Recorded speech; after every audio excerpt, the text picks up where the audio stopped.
नमस्कार शेतकरी मित्रांनो, 2026 वर्ष म्हणजे शेतकऱ्यांसाठी घातकच आहे. कारण या वर्षीची परिस्थिती खूप बिकट आहे. आता काही भागामध्ये ज्या काही पेरण्या झाल्या होत्या त्यामध्ये आता जी उघाड पडलेली आहे, तर आता पुन्हा एकदा प्रशांत महासागरामध्ये अल निनो हा सक्रिय झालेला आहे आणि त्यामुळे भारतीय हवामान अंदाजानं असं सांगितलंय की हा जो काही अल निनो आहे हा सक्रिय झाल्याच्या नंतर नुसते ढग येतात, मात्र पाऊस पडत नाही. आणि यावर्षी तुम्ही बघितलंच, जून महिना निव्वळ कोरडा गेलेला आहे. जो काही पाऊस पडला आहे तो जुलैमध्ये पडला आहे आणि ज्या पेरण्या झाल्या आहेत त्या जुलैमध्येच झाल्या आहेत आणि त्याही काही सगळीकडे झालेल्या नाहीत. काही भागात झाल्यात, काही भागात झाल्या नाहीत. आता तुमच्या भागात झाल्यात का नाही तेवढं कमेंट करा.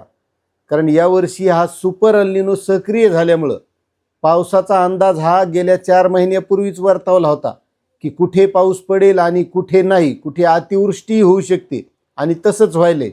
तुम्ही बघितला असेल, नाशिक असेल, पुणे असेल, काही भागामध्ये अतिवृष्टी इतकी जोरात चालू आहे आणि काही भागामध्ये आणखीही पेरण्या झालेल्या नाहीत. आणि असा हवामान अंदाजानं सांगितलं होतं की 3 टप्प्यामध्ये पेरण्या होऊ शकतात.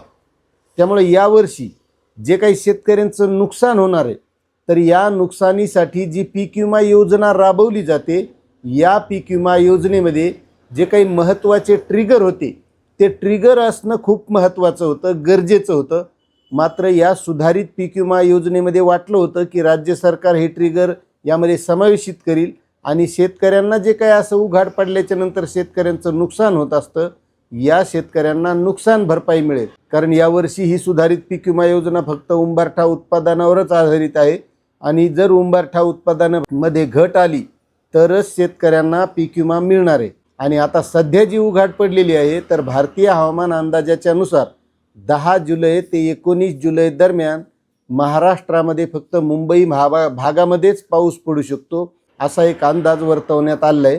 त्यामुळं पीक विमा योजना ही शेतकऱ्यांसाठी खूप महत्त्वाची होती. ते ट्रिगर असणं गरजेचं होतं आणि या अगोदर आपण वारंवार व्हिडिओच्या माध्यमातून सांगितलं होतं की शेतकऱ्यांनी या गोष्टीची मागणी करणं गरजेचं आहे. धन्यवाद.